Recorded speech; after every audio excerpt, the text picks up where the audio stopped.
Hey y'all, this is a little video that I've been meaning to make for quite a while, and it deals with the old blues song, Howling Wolf blues song, written by Willie Dixon, the great bass player, Smokestack Lightning. And the thing I want to talk about is, this might ruffle a few feathers, but I'm pretty sure that everyone that I've heard ever since the original Howling Wolf version came out is playing this song exactly backwards.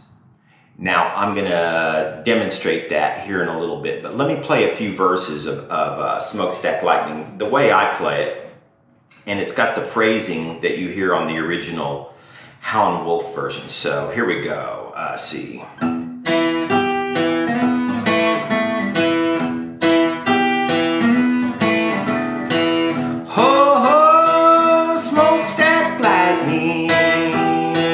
Shining just like gold, oh, don't you hear me crying? Ooh, ooh, ooh, ooh.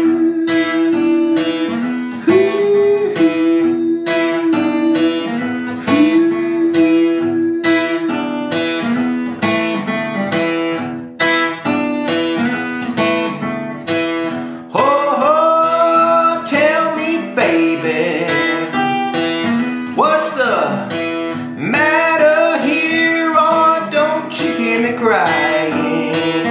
Ooh, ooh, ooh, ooh.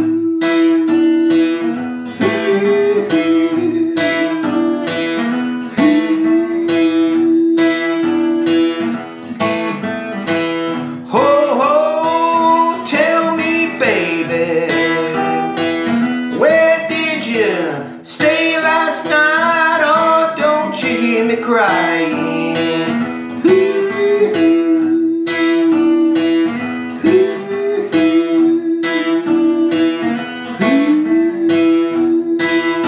Alright, there you go. There's the first three verses of Howling Wolf's original version. So, my thesis or theory here is that this lick, that famous phrase that is played by Hubert Sumlin, is actually on, it starts on the 4. 4, 1, 2, 3, 4, 1, 2, 3, 4, 1, 2. Every version I've heard since that original version by Howling Wolf, whether it's the Yardbirds, the Animals, the Grateful Dead, even Jimmy Page quotes it in an early live version of How Many More Times. There's a bunch more versions, by newer bands as well. And they all put it on the 2. They go 1, 2, 3, 4, 1, 2, 3, 4, 1, 2, 3. And it's really it's 1, 2, 3, 4, 1, 2, 3, 4, 1, 2, 3. Now, why do I think that? Well, a student brought this in to me, more than a decade ago, and I was really familiar with Ain't Superstitious, Evil, the great little tune by Howling Wolf called Evil. What other? Killin' Floor, I played that a million times, and some others. Heard Spoonful a bunch of times, the original version, and also I think it was Cream on their live record. So when I started teaching it to this student, I also heard this lick on 2. 1, 2, 3, 4, 1, 2, 3. But as soon as Howling Wolf comes in with his vocal, something seemed off to me, kind of like your back is a little out of alignment, or your front end on your car is a little out of alignment. It just felt off. And especially when the harp solo comes in the middle. So I just flipped the beat around, and sure enough, everything felt right from then on. So, and then I kind of forgot about the song like most musicians. I had other stuff to do, was writing stuff, producing stuff, teaching, playing gigs. And then I hadn't been playing this song on any blues gigs, so kind of forgot about it. And then here, maybe a couple years ago, I started looking up all these versions of the song for some reason. And I started noticing, wow, all these people are playing it backwards. Now, I know that sounds kind of like an incredible thing to say, especially when you're talking about some of the musicians, but really it could have happened very simply. I mean, maybe, you know, Howling Wolf was playing in England in the early 60s and the Yardbirds latched onto that song and they played it backwards, and then maybe, you know, the next band after that, and the next band after that were listening to subsequent versions starting from the Yardbirds version, and really kind of learning the song from them instead of going back to the source. Now, there is an early video of Howling Wolf with Hubert Sumlin and Willie Dixon playing in England. It's in the early 60s, and they do this song. I'll link to this video and some others in my info section, and also maybe in the comments some other people can add some stuff. So, in this early version, this is kind of my first proof that I went to. In the early version, you see Howling Wolf count it off. He's kind of bopping his head, and he's like 1, 2, 3, and he plays, instead of them starting out with this, he actually starts with the harp lick, that's a harp lick that's very similar to the harp lick on Little Walter's My Babe, or if you prefer.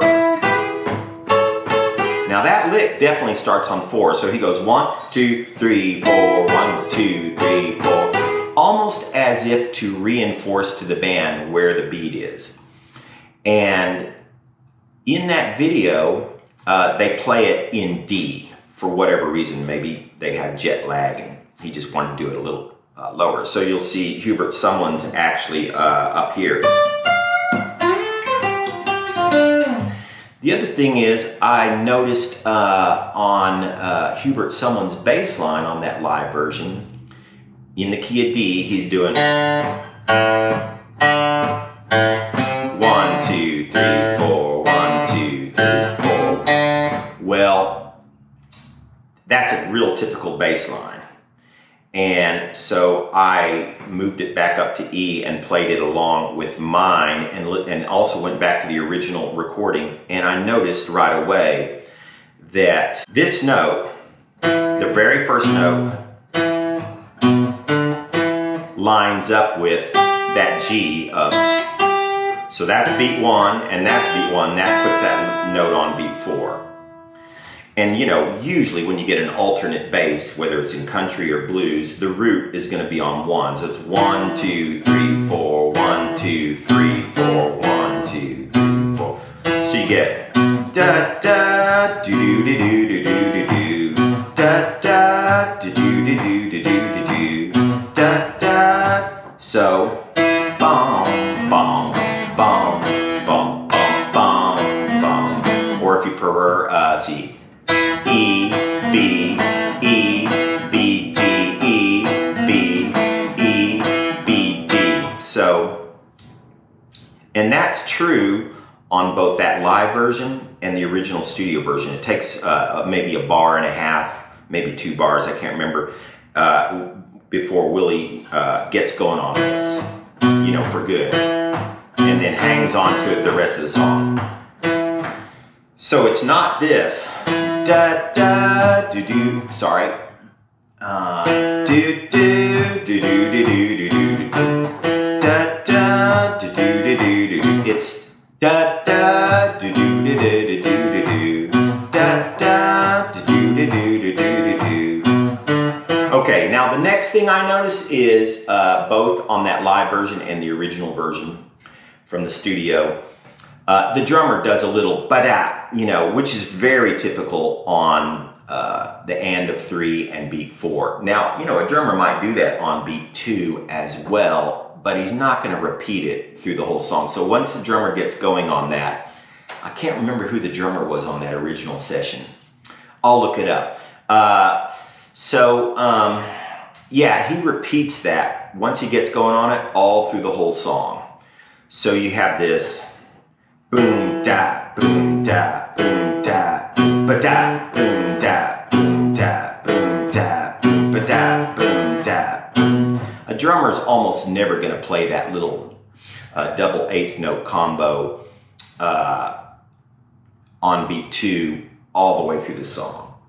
So that was the third thing. And then the fourth thing I think that really convinced me was basically it's almost exactly like spoonful. So spoonful is like this. Sorry.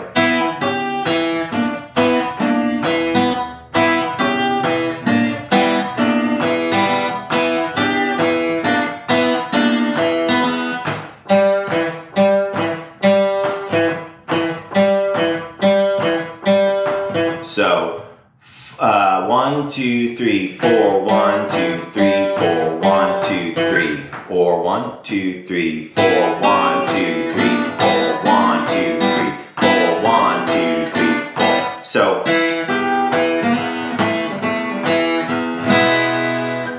So those are the four things. You got the bass line being where you would expect it to be with the root on 1, and then 1, 2, 3, 4. Da da ba doo doo doo doo doo doo ba da bum. The drum being on the double eighth note combo being on the and the 3 and 4.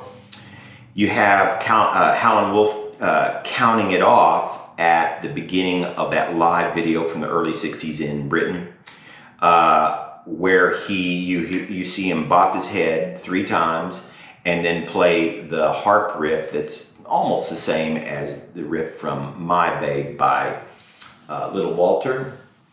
And you have the similarity to Spoonful. Okay, so a couple other things just to reinforce that beat. When I play it, I do an alternate bass, jump in the octave E, E. Now I just do it that way because when I play this, there's usually no drummer or bass player. If I had a bass player, I'd play it just like Hubert Sumlin was, like this.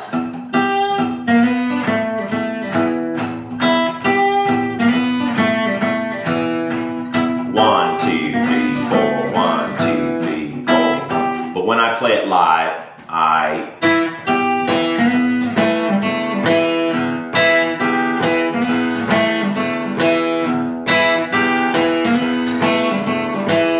Now, I suppose if you wanted to, you could add in Willie Dixon's bass line. I've kind of worked on this a little bit. I don't really have it down, but it would be something like this.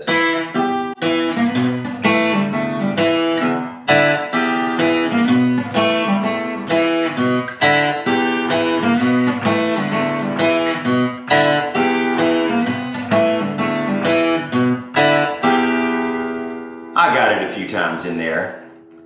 Makes it, considerably harder to play it like that, but I think it'd be worthwhile to work it up. I just hadn't had a chance to mess with that much. Now, another objection someone might bring up is that there's a video of Hubert playing it with some guys. I can't remember who the guys are. I know Buster Poindexter is singing with them. And so they have Hubert playing it with them and kind of showing them the lick. And now in that video, the way the band plays the backing part,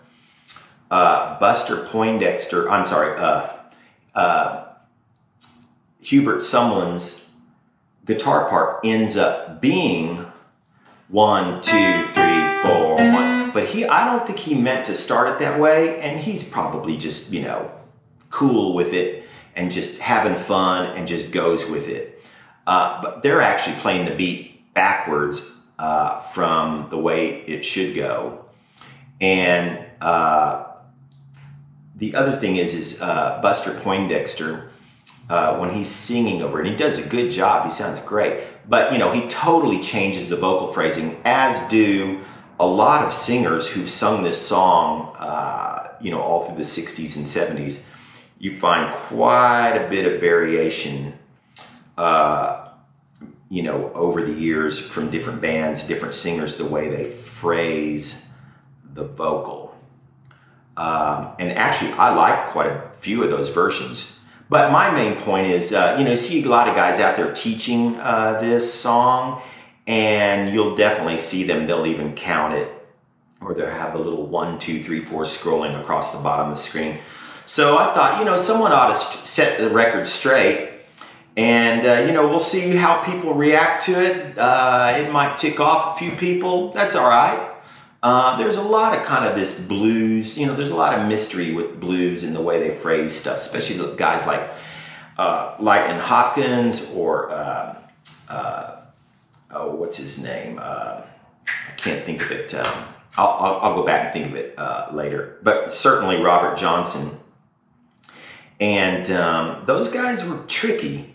I should also say there's another video of Howling Wolf singing this song, Smokestack Lightning, live. I think it's in the 70s in a club in Chicago. But they're actually, he's singing the song Evil, which is a great song. But he's singing it over a backing band that's actually playing the groove and the lick to Smokestack Lightning. And you'll hear the bass player and the piano player keep playing it backwards from each other, and you can hear each one of them almost trying to sort of cajole the other into playing it their way, and it's kind of like, the cat chasing its tail type of thing. And finally they settle on putting the lick on 4 or on 2. I can't remember which one they do, but it takes them a while, and it's actually kind of comical. And in a way, it sounds pretty cool with them sort of chasing each other. So anyway, here it is again, the way I play it.